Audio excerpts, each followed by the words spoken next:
Welcome, welcome, welcome to Autism Talk. Glad you guys are here. Glad you're sharing my videos with others and the information and my website. I am so excited, you guys, because today I have my sister on with me and we're going to have a conversation, or I'm going to interview her, but we're going to get as much information as we can out there to you about children or people on the spectrum attending college. Okay. We're going to try to give you as much information as we can about people with autism or on the spectrum attending college. Now, personally, my sister here, my nephew has autism and he graduated from UNLV, y'all. But don't let me just tell you that, honey. Did I tell you he got a degree in science? Wait. Did I even tell you this guy? He did some geology something and was in the newspaper, found a rare dinosaur or something bone. I'm talking about doing big things, okay? So I have my sister here who actually went through the application process, who went through, trying to get him in the school, in the program, and all the supports and things that's going on, at the school and everything. And I just want her to share her experience on what she did to get her son through UNLV's program. And mind you, my baby graduated with honors. My baby graduated proud, going back to do his master's. Like, hey, all right, and had plenty of support. Okay, so I would like to introduce to you right now my sister, Monica. I don't know Rafi's last name. Milton. I'm sorry. My sister got married. Okay, I mean a lot of years ago, but I still give him the family's last name, Monica Milton. All right. Hey, sis. Hey, sis. All right. What would you um in preparing for, is it okay if I name him? Yeah. In preparing Malik for school, what made you even choose to apply for UNLV? Like, why UNLV? Did you know something about that particular school, or was that something he was interested in? Had the program he wanted? Why did you choose UNLV? Well, when looking at majors, depending on what the kid wants to do, Malik, of course, wanted to do geology.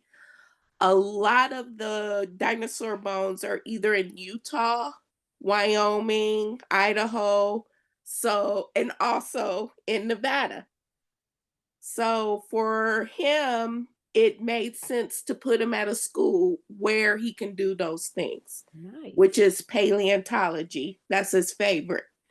So um, that's why we chose UNLV, and also because his dad and I went there. So Like, don't forget that part. right. Beautiful, So beautiful. looking at that and the costs as well, the cost of the school made more sense. Okay. Because when you look at other schools, you want to take into the cost. Mm-hmm. Because one, he's going to be out of state. Right, right. So that plays a big uh, Part. point when it comes to costs. So parents keep that in mind. Right. Right. Especially like you said, out of state price, and it's more. Right, And it yeah, is. so they have to pay the out of state costs, or the tuition, because they're out of state. You're Exactly. absolutely correct. Exactly. Okay.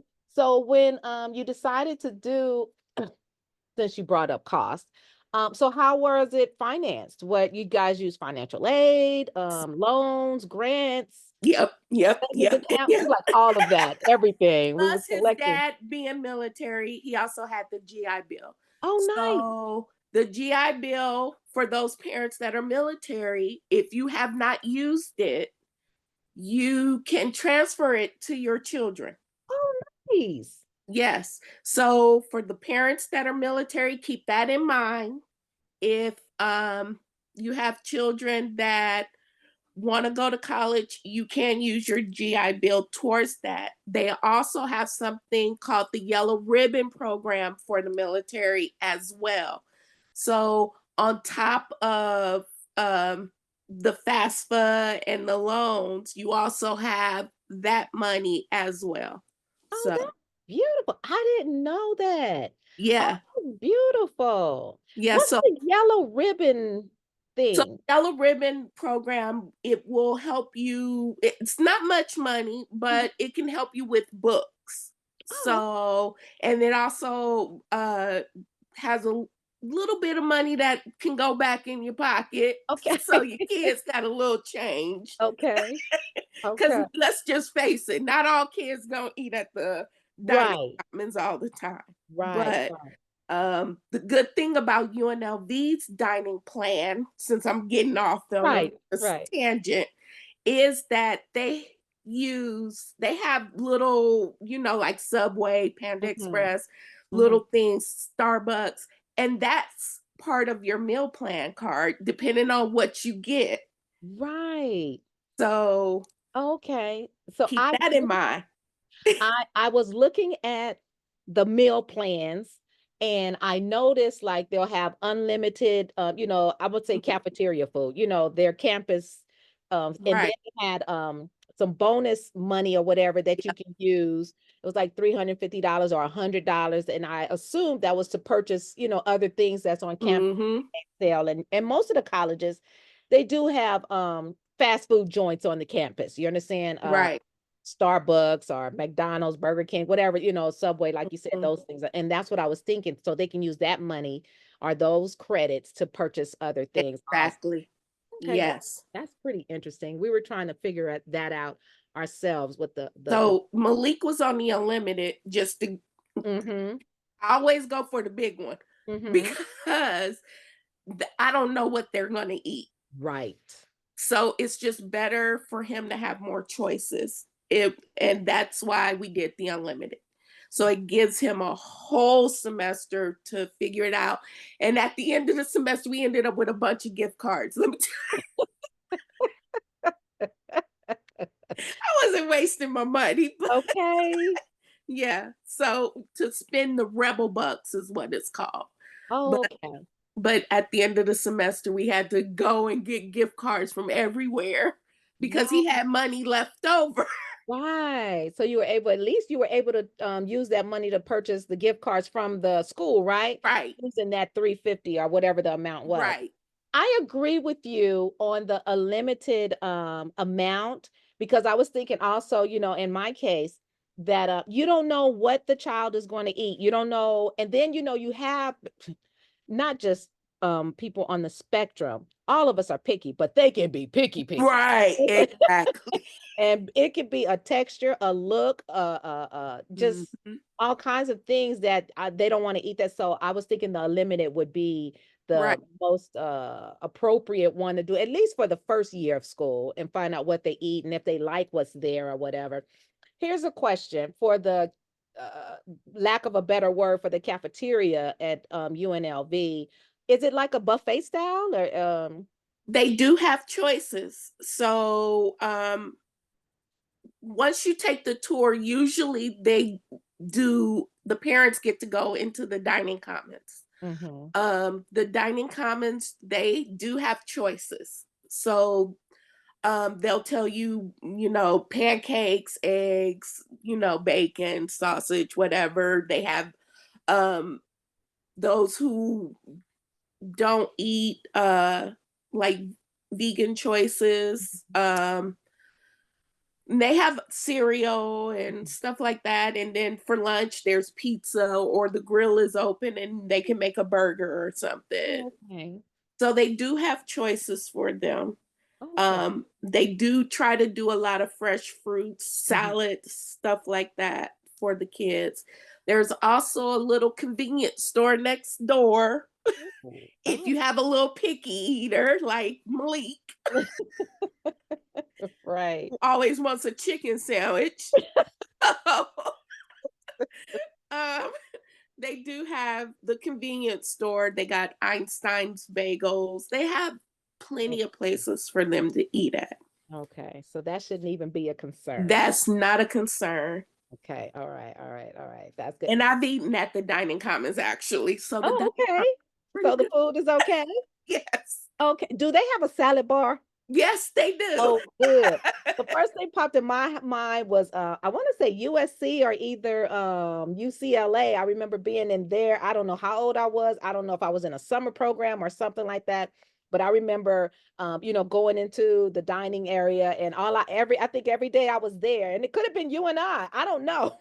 Right. But I remember just eating the salad bar. You understand? Being Hmm. able to make my own salad because that's my favorite. So Right. that's right up my alley. So, okay, cool. Great, great, great.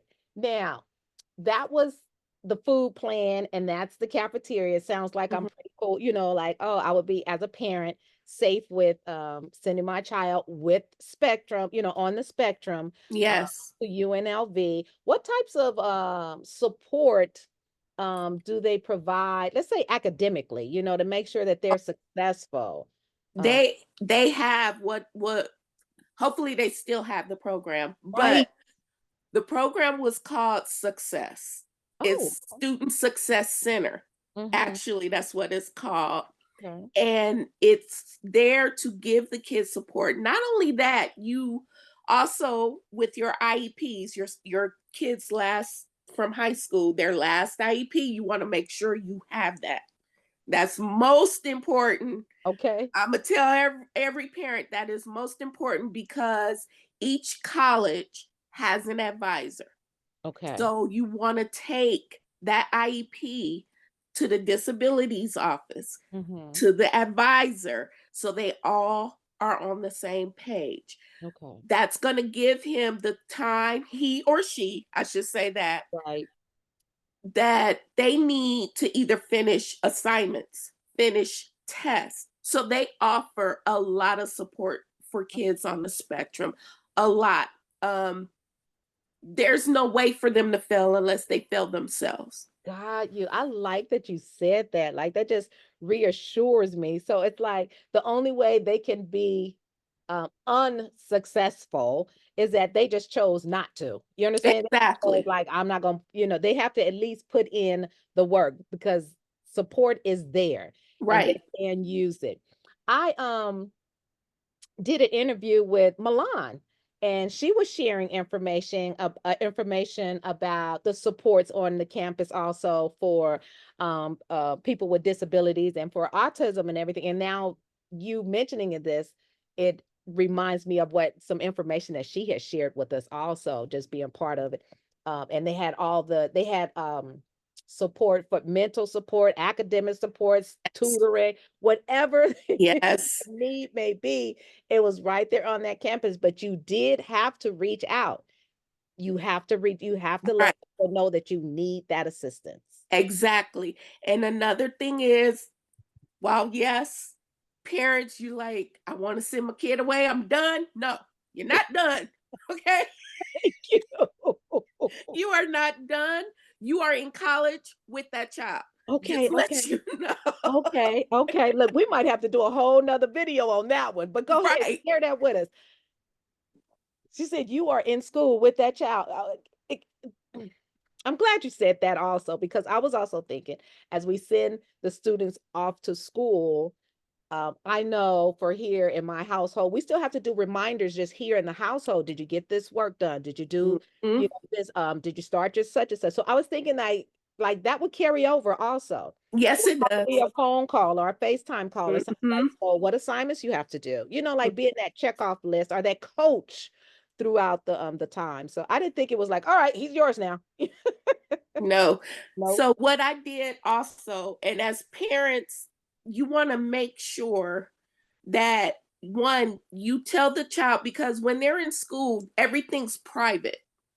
So Mhm, you have to have the child tell them mhm. that this person or these people are allowed to find out information for me or about me or to ask questions about my financial aid, about my academics, because it's all on the kids after that. They treat them as adults. Okay. So it's very important that you let them know, hey, put me on as a person when I call and say what paperwork we need to do, that I am okay to get that information. That is a big thing I had to learn, but that's the first thing you make sure you do as a parent, not just with the IEP, but the privacy thing, because Right.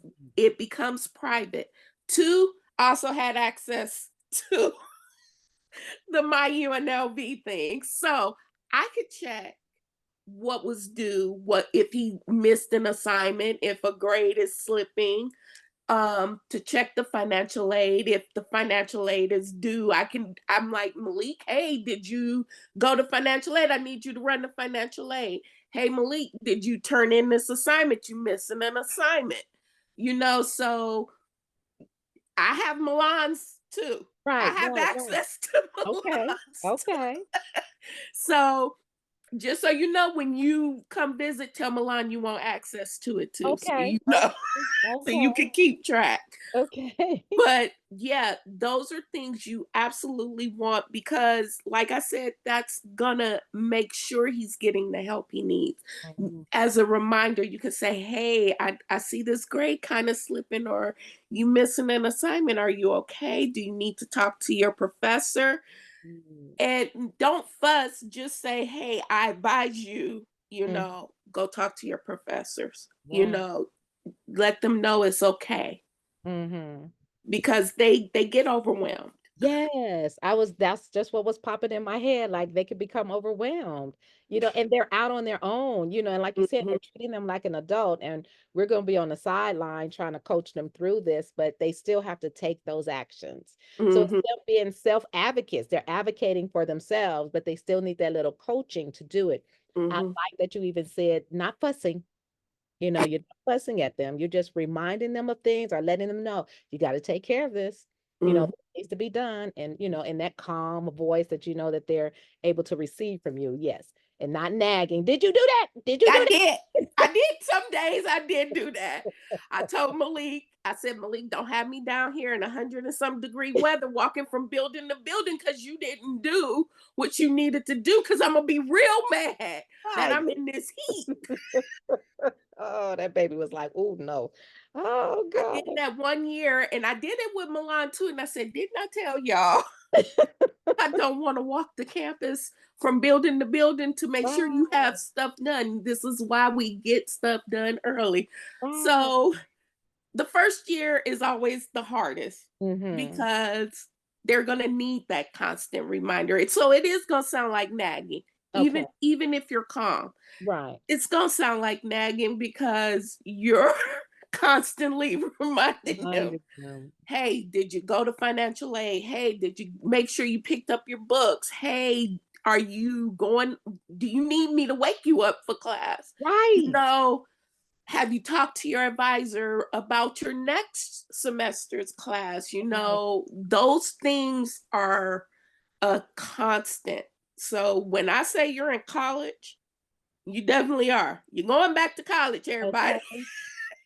And what's so crazy is like as you was saying that, and I'm even thinking my first year of school, and we know how many times I done messed up. I didn't had a first year. You understand?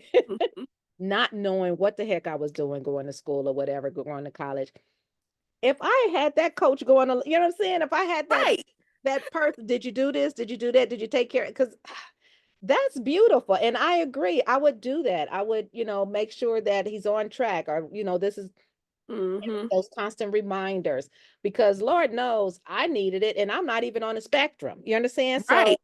and we know the additional supports that we need and people need. So yeah, I can see that. It took me what 3 or 4 years to finally get a first year done. You understand? So that's what the success center is. And most schools have either it's called success center or high potential. If Mhm. you're a first year student, they have, especially first years, they definitely want your child to succeed. So Right. the success center or the high potential centers are all there to help that child succeed through college. It's not just the first year, they can utilize it Right. all years, but just, there for them to succeed. Mhm. They have to, as kids on the spectrum, they're like, well, I don't have nobody telling me what to do. Right. But we Right. have to constantly remind them, even though they're not home, Mm-hmm. hey, did you do that? The first year, they're not going to call you. Mm-hmm. It's your job as parents to Okay. call because they're just happy to be away. Right. Like we were. Okay. Right. We Like were happy to be away. So they're going to be the same way. It's going to be overwhelming, exciting, frustrating. hey.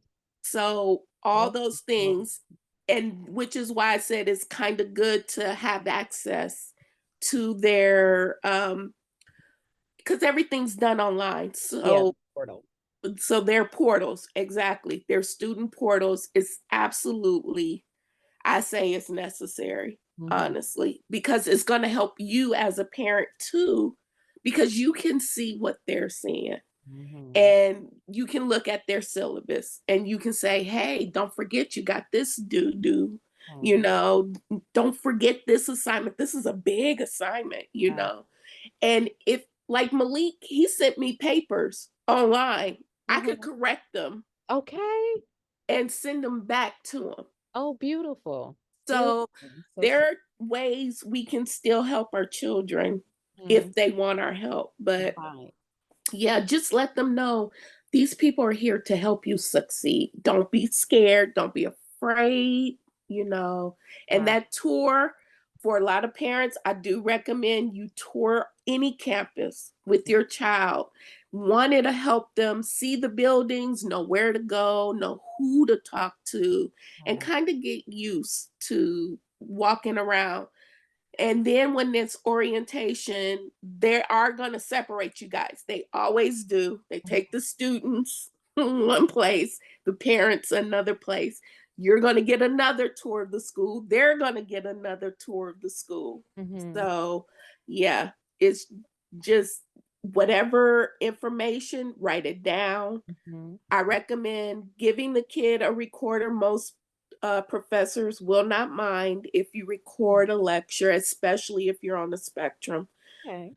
Um, just things they can do to help, but definitely our first visit was like the disability center, the success center, and the Okay. advisor. Okay. So, you know what? We're going to definitely have to continue this conversation. To me, I'm already thinking we got to do these in parts and everything. So, thanks for talking with me this evening and doing autism talk. We will have a part 2, 3, 4, 5, 6, and 7. Thanks for listening to us. If you have any questions, remember, put it in the comments below. And if you want to email me or contact me, all of that information is down below. Thank you so very much. Thank you, sis. Welcome. Get our part 2 in a second or on the following week. Thank you so very much. Have a blessed day and bye.